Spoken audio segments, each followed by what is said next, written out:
ভাই আপনি আর একটু ইয়ে দেন।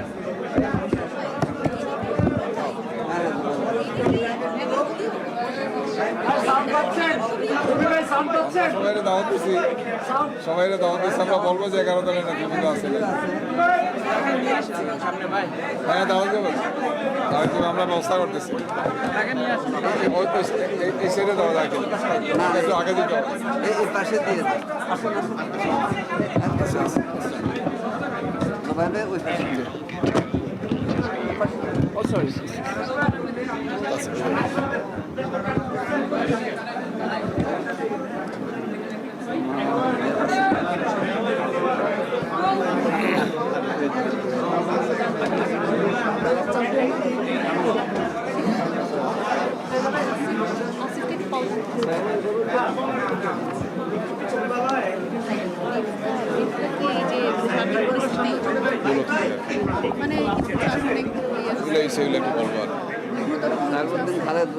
গুরুতর 3টা আসনে আছে, আমরা ইয়েতে ইসিতে বলা হয়েছে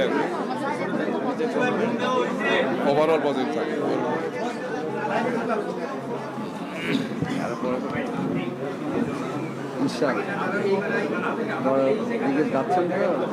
আমরা কি আরম্ভ করতে পারি? রেডি? 1 মিনিট তো শেষ হয় না।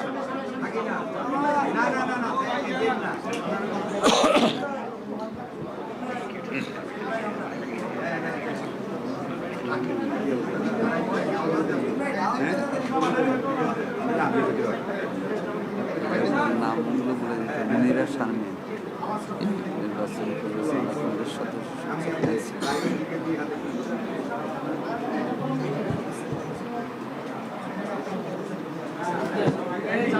জি আমরা আরম্ভ করলাম। জি জি আসসালামু আলাইকুম।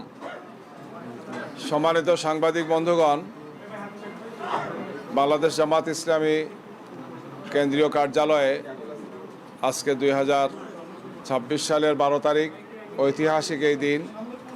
আমাদের ত্রয়োদশ জাতীয় সংসদ নির্বাচন এবং গণভোট, এই দুইটি ঐতিহাসিক ঘটনা একসাথে সংগঠিত হলো। 4:30টায় এই নির্বাচনের আনুষ্ঠানিক কার্যক্রম শেষ হয়েছে। তবে নির্বাচনের জন্য যারা লাইনে দাঁড়িয়েছিলেন তারা ভোটাধিকার প্রয়োগ করার সুযোগ পাবেন। কোনো কোনো জায়গায় ইতিমধ্যেই গণনা আরম্ভ হয়েছে। তো আজকের এই প্রেস ব্রিফিংয়ে এখানে আমাদের জামাত ইসলামীর কেন্দ্রীয় নেতৃবৃন্দ উপস্থিত আছেন।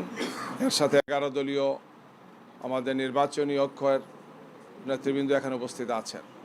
জামাত ইসলামীর পক্ষ থেকে এখানে আছেন আমাদের সংগঠনের সহকারী সেক্রেটারি জেনারেল এবং জাতীয় নির্বাচন পরিচালনা কমিটির সদস্য সচিব জনাব মাওলানা আব্দুল হালিম, এবং না জামাতের আর কেউ আছেন কিনা, অন্যান্য আর কিছু আমাদের কেন্দ্রীয় কমিটির নেতৃবৃন্দ এখানে আছেন। এনসিপির জাতীয় নির্বাচন পরিচালনা কমিটির সদস্য সচিব মনিরা শারমিন আছেন, সহ একটু পরিচয় দিয়ে দেন আপনি।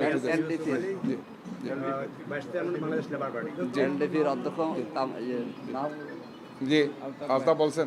জি এরপরে একটু বলিয়ে ভাই বলেন। আব্দুল হাফিজ খসরু, প্রচার সম্পাদক, খেলাফত মজলিস। জি এসএম জিয়াউল আনোয়ার, প্রকাশনা বিষয়ক সম্পাদক, সেন্ট্রাল কমিটি জাকপা। জি ঠিক আছে। জি আমরা আমাদের আরও নির্বাচন পরিচালনা কমিটির সদস্যরা আছেন, আপনারা চেনেন। আমরা আমাদের প্রেস রিলিজে নামগুলো দিয়ে দেব। তো সম্মানিত সাংবাদিক বন্ধুগণ, আপনারা জানেন যে বাংলাদেশের মানুষের দীর্ঘ আকাঙ্ক্ষার জাতীয় এই নির্বাচন, এই জাতীয় অনুষ্ঠান এবং জাতীয় উৎসব সুন্দরভাবে সম্পন্ন হয়েছে। আমরা সকালেই বলেছিলাম যে দীর্ঘ প্রত্যাশার এই নির্বাচন পুরো জাতি দীর্ঘদিন থেকে অপেক্ষা করছে। যেহেতু গত তিনটি নির্বাচন 2014, 2018 এবং 2024-এ এই জাতির আশা আকাঙ্ক্ষা পূরণ হয়নি, বরং নির্বাচন ব্যবস্থাকে ফেসিবাদী সরকার ধ্বংস করেছিল। বাংলাদেশের রাজনীতি, অর্থনীতি, সমাজ, সংস্কৃতি সব কিছুকেই তারা ধ্বংস করেছিল। এই ধ্বংসস্তূপের উপর 2024-এর 5 আগস্ট ছাত্র জনতার ঐতিহাসিক গণ অভ্যুত্থানের মাধ্যমে যে সরকার এসছেন, অন্তর্বর্তীকালীন সরকারের 3টি অগ্রাধিকার ছিল। এর মধ্যে ছিল বিচার, সংস্কার এবং এই যে নির্বাচন আজকে যেটি অনুষ্ঠিত হলো এবং তার ফলাফলের জন্য আমরা এখন অপেক্ষা করছি। এবং আমরা দেখেছি যে এই নির্বাচনে অংশগ্রহণের জন্যে বাংলাদেশের মানুষরা গভীর আগ্রহের সাথে ছিলেন এবং তারা সেটাতে অংশগ্রহণ করেছেন। বিশেষ করে শহর অঞ্চলে যারা ছিলেন, গ্রামে তারা দলে দলে গিয়েছেন, ট্রেনে, বাসে, লঞ্চে, বিভিন্নভাবে বাড়িমুখী হয়েছেন, তারা ঘরমুখী হয়েছেন এবং আজকে সেই সুযোগ তারা পেয়েছেন, সুন্দরভাবে তারা সেই নির্বাচনে অংশগ্রহণ করেছেন। এই নির্বাচনে অংশগ্রহণের জন্য সরকারের কমিটমেন্ট ছিল, নির্বাচন কমিশনের কমিটমেন্ট ছিল। তারা সেই কমিটমেন্ট কতটুকু পূরণ করতে পেরেছেন দেশবাসী সেটার সাক্ষী দেবেন।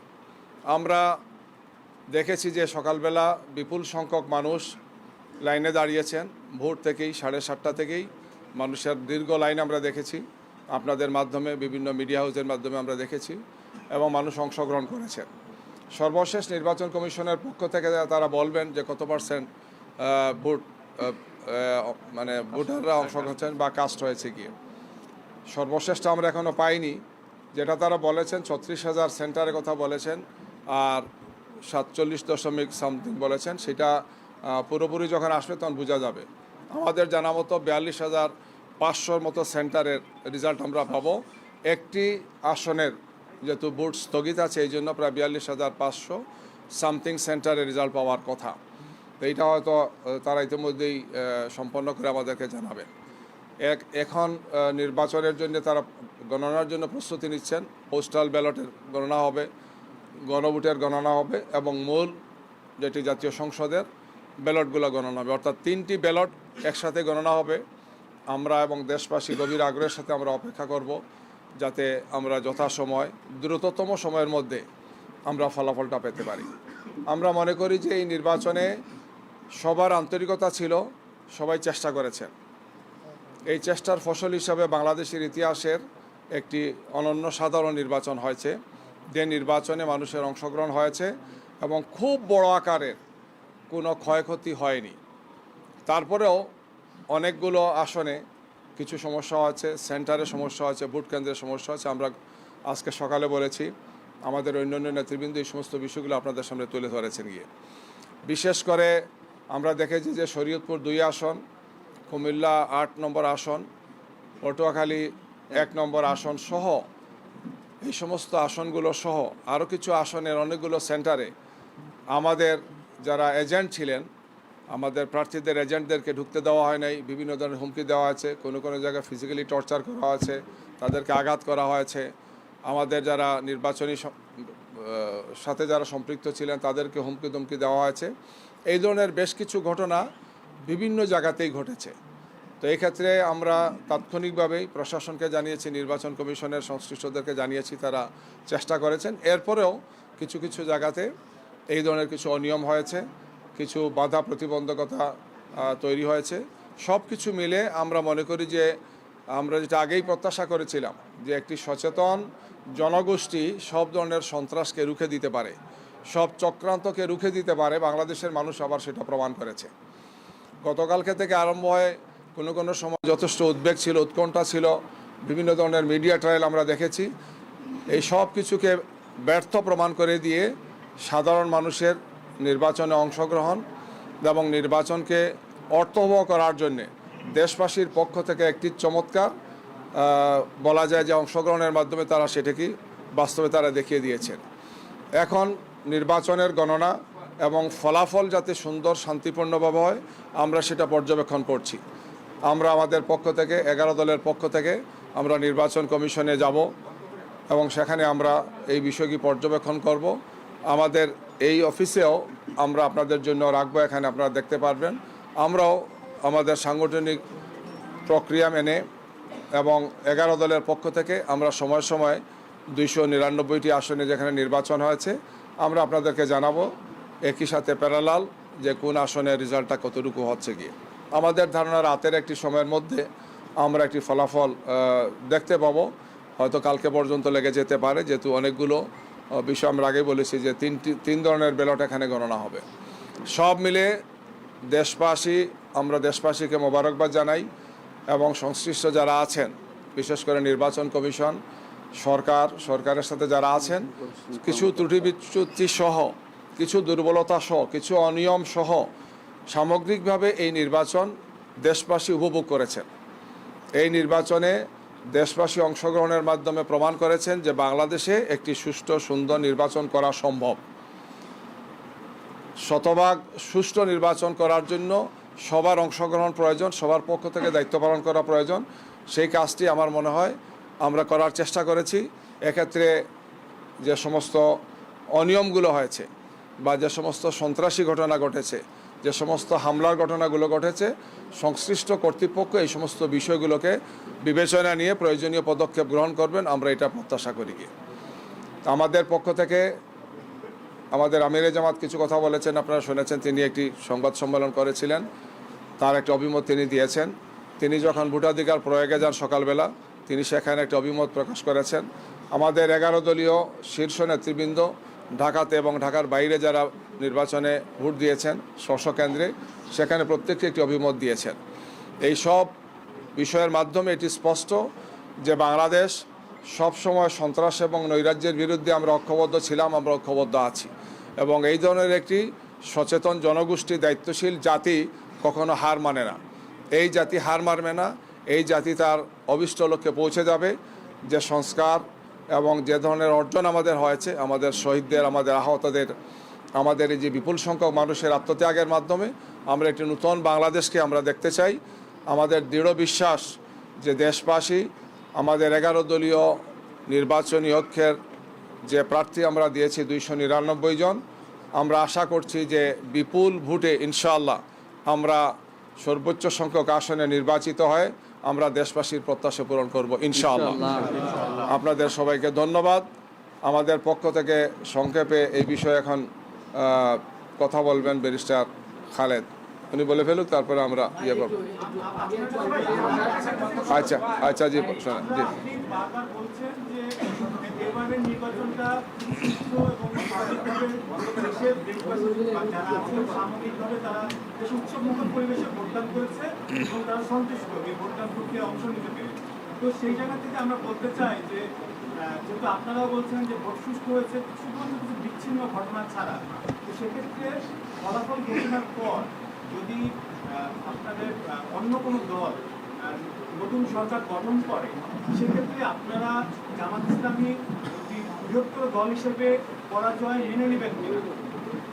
বিষয়টা হচ্ছে যে নির্বাচন যেটি হয়েছে সেখানে জনগণ অংশগ্রহণ করেছেন, যাদের দায়িত্ব ছিল তারা দায়িত্ব পালনের চেষ্টা করেছেন। অনিয়মগুলো কী কী হয়েছে সেটা আমরা বলেছি। আমাদের এজেন্টদের উপর বিভিন্ন পর্যায়ের উপর যা আছে আমরা যতটুকু জেনেছি এর ভিত্তিতে আমরা বলেছি।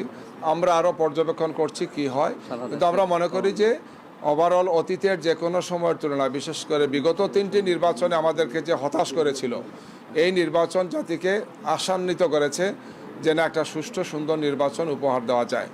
আমরা এখন নির্বাচনের গণনা সহ এগুলো পর্যবেক্ষণ করছি। আমরা আশা করব যে সব দিক থেকে দায়িত্বশীল যারা আছেন, যাদের উপর দায়িত্ব আছে, তারা সুষ্ঠু সুন্দর দায়িত্ব পালন করবেন। কোনো ধরনের কোনো অনিয়ম হবে না, কোনো ধরনের কোনো বিচ্যুতি ঘটবে না। এই সব মিলেই যে ফলাফল আসবে, আমরা তখন আমাদের শীর্ষ নেতৃবৃন্দের পক্ষ থেকে চূড়ান্ত মন্তব্য আমরা করবো আপনাদের সামনে ইনশাআল্লাহ। একটা বিষয় জানতে চাচ্ছি, আপনার ফলাফলের কথা বলছিলেন, ফলাফলের ক্ষেত্রে আপনারা নির্বাচন কমিশন এবং সরকারের প্রতি এখন পর্যন্ত আপনারা আস্থার কথা জানিয়েছেন, সামনের সময়গুলোতে কি আপনার কাছে আস্থা থাকবে কিনা? এটা সামনের সময় আমরা বলবো ইনশাআল্লাহ। আমাদের শীর্ষ নেতৃবৃন্দ ফাইনাল কথা বলবেন। জি, ভোট তো শেষ, নির্বাচন এখন ফলাফলে কোনো ইঞ্জিনিয়ারিং এর আশঙ্কা করছেন কিনা? নির্বাচনের 3টা পর্যায় থাকে। ভোট প্রদানের আগ পর্যন্ত একটা পর্যায় থাকে, সেটা শেষ হয়েছে। দ্বিতীয় পর্যায়ে হচ্ছে ভোট প্রদান, সেটা শেষ হয়েছে। এখন ভোট গণনা এবং রেজাল্ট দেওয়া, এই সব মিলে হচ্ছে নির্বাচন। শুধু হাত দিয়ে একটা শরীর হয় না, শুধু পা দিয়ে একটা শরীর হয় না, হাত পা মাথা সব মিলে একটা শরীর, এইভাবে আর কি।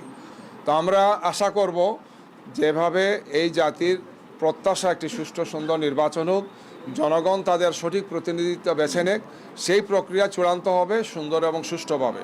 তখনই আমরা আমাদের চূড়ান্ত মন্তব্য পেশ করব। কিন্তু আমরা মনে করি ওভারঅল এই নির্বাচনটা সুন্দর হয়েছে, শান্তিপূর্ণ হয়েছে। অনিয়ম, অব্যবস্থাপনা, সংঘাত বিভিন্ন ধরনের বাধা এই সব কিছু ছিল। এরপরেও ওভারঅল এই জাতির জন্য একটি নতুন অভিজ্ঞতা হয়েছে। জনগণ উৎসবমুখর পরিবেশে এবং আস্থা নিয়ে নির্বাচনে গেছে, ভোট কেন্দ্রে তারা গিয়েছে। ভাই, নির্বাচনের একটা বিষয় থাকে যে আসলে অংশগ্রহণমূলক নির্বাচন, এবারের নির্বাচনটা আসলে কতটুকু অংশগ্রহণমূলক হয়েছে বলে আপনি মনে করেন? হ্যাঁ, সবাই যারা আমরা জুলাইয়ের পক্ষে, বাংলাদেশের পক্ষে আমরা সবাই অংশগ্রহণ করেছি। 51টি দল অংশগ্রহণ করেছে। এইটা বাংলাদেশের ইতিহাসে সর্বোচ্চ সংখ্যক দল, সর্বোচ্চ সংখ্যক প্রার্থীর অংশগ্রহণ। সুতরাং দেশবাসীর রাজনৈতিক দলের স্টেক হোল্ডার যারা ছিলেন সবার অংশগ্রহণের এটি নিঃসন্দেহে একটি সুন্দর নির্বাচন, গ্রহণযোগ্য একটি নির্বাচন আমরা বলতে পারি। অংশগ্রহণমূলক বলতে পারি কিনা? আমরা এটা অংশগ্রহণ তো বলবো। জানতে চাচ্ছি যে দল হিসেবে আসলে আপনারা কতটুকু সন্তুষ্ট সার্বিক আয়োজনে? এসেছে, আমি উত্তর দিয়েছি। আপনার প্রশ্নের উত্তরে আমি আগে দিয়েছি। জি কিছুক্ষণ আগে আমিরে জামাত তার ফেসবুকে একটা পোস্ট করেছে। জি। তিনি বলেছেন যদি বিজয় নিশ্চিত হয় তাহলে বিজয় মিছিল যেন কেউ না করে আল্লাহ রব্বুল আলামিনের কাছে শুকরিয়ার জন্য সিজদায় লুটিয়ে পড়ার কথা বলছেন। মানে আপনাদের কাছে এরকম কোনো আসলে বার্তা আছে কিনা, বা আপনারা কি ধরনের খবর জনগণের সমর্থন আমরা পাবো, এটা আমাদের দৃঢ় বিশ্বাস। এবং জনগণের এই সমর্থনে যদি আমরা সর্বোচ্চ সংখ্যক আসনে বিজয়ী হই তাহলে আমরা আল্লাহর প্রতি কৃতজ্ঞতা জানাবো, আমরা দেশবাসীর প্রতি কৃতজ্ঞতা, মোবারকবাদ, শুভেচ্ছা সব কিছু আমরা জানাবো ইনশাআল্লাহ। সেটা আমরা যথাসময়ে বলবো। আপনাদের সবাইকে আবার ধন্যবাদ।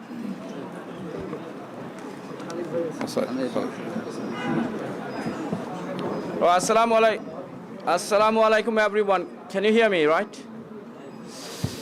So the polling time is now finished.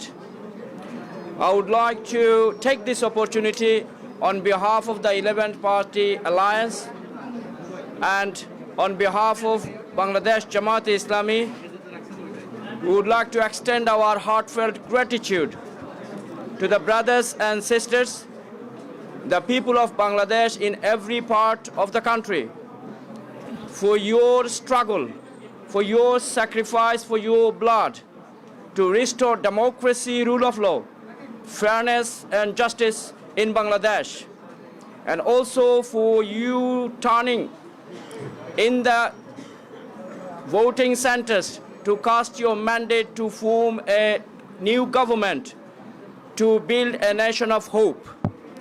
Our Assistant Secretary General on behalf of the 11 Party Alliance has already highlighted that out of the 42,500 centers, so far we have received unconfirmed, unofficial reports. Out of 33,000 centers, so far the turnout was 47%.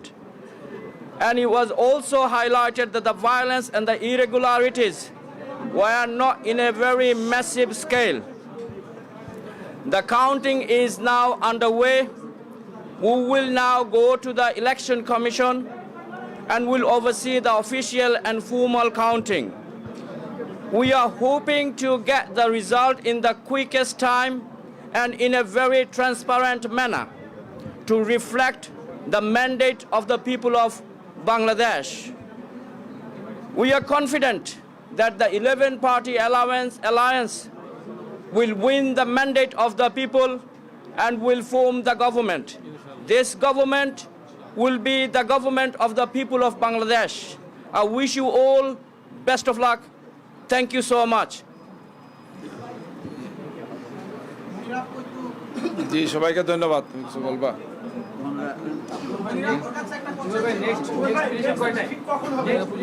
সেটা আমরা জানাবো ইনশাল্লাহ যথাসময়। আমরা তো এখন অবজারভেশনে আছি, জানাবো ইনশাল্লাহ। হ্যাঁ, জি। যারা এনসিপির যে প্রার্থীরা রয়েছে, তো সামগ্রিকভাবে আপনাদের এনসিপির যে প্রার্থী তারা আসলে তাদের নিয়ে আপনারা কতটুকু সন্তুষ্ট বরং সবকিছু মিলে, এবং বিশেষ করে ঢাকা ৮ আসন নিয়ে আসলে কিছু বলুন যে এখন পর্যন্ত সব মিলিয়ে আপনাদের কাছে কি খবর রয়েছে? সকলকে ধন্যবাদ। আসসালামু আলাইকুম। আমরা শুনছিলাম 11 দলীয় ঐক্যজোটের পক্ষ থেকে। এখন আমি যদি একটু এনসিপির পক্ষ থেকে বলি, সেটা হচ্ছে যে এনসিপি থেকে কিন্তু আমরা প্রেস কনফারেন্সের মাধ্যমে আমরা কিন্তু আপনাদের সাথে একটা সংযোগ করবার চেষ্টা করেছি। আজকে সারা দিনে আমাদের যা আপডেট আমরা সেটি দেওয়ার চেষ্টা করেছি। আমরা জুবাইর ভাইও যেরকম বললেন যে আমরা কিন্তু আমাদের যেই 30টি আসনের যে আমাদের অ্যানালাইসিস সেখান থেকেও আমরা যেটা দেখলাম সেটা হচ্ছে যে আমরা সকাল থেকেই আমাদের আসনগুলোতে ভোটারদের অংশগ্রহণ কিন্তু স্বতঃস্ফূর্ত ছিল।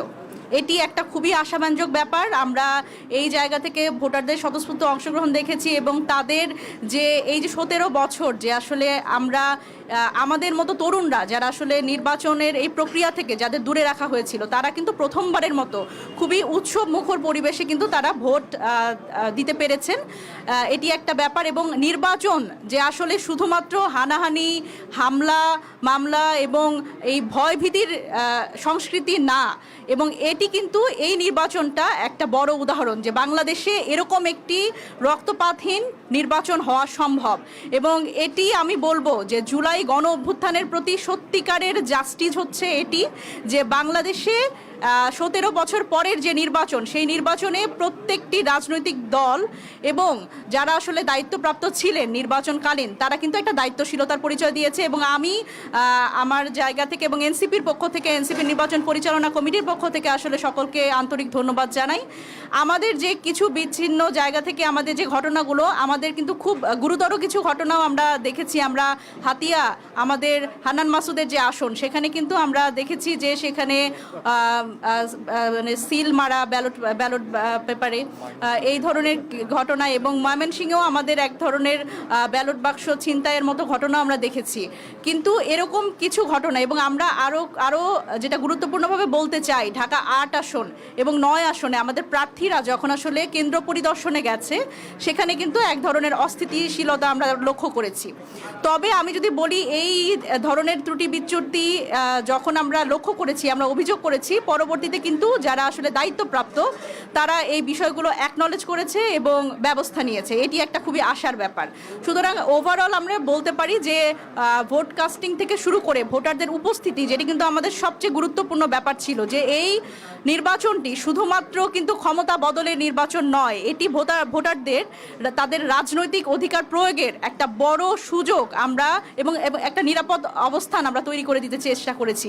সুতরাং সেই জায়গা থেকে আমরা বলতে পারি যে আমরা রাজনৈতিক দলগুলো আসলে তারা তাদের জায়গা থেকে একটা সহিষ্ণু পরিচয় দিয়েছে এবং আমরা সামনের দিকে একটু দেখতে চাই যে আগামী কিছুক্ষণ আমরা পরে দেখব আসলে ভোট গণনা শুরু হবে এবং এই জায়গাতে আমাদের সতর্ক দৃষ্টি রাখবো এবং আমরাও ইলেকশন কমিশনে যাব এবং আমাদের প্রতিনিধি যারা আছে তারাও সেখানে উপস্থিত থাকবে এবং এর পরবর্তীতে আবার আপনাদের সাথে ইনশাল্লাহ কথা হবে। সকলকে অসংখ্য ধন্যবাদ। আসসালামু আলাইকুম।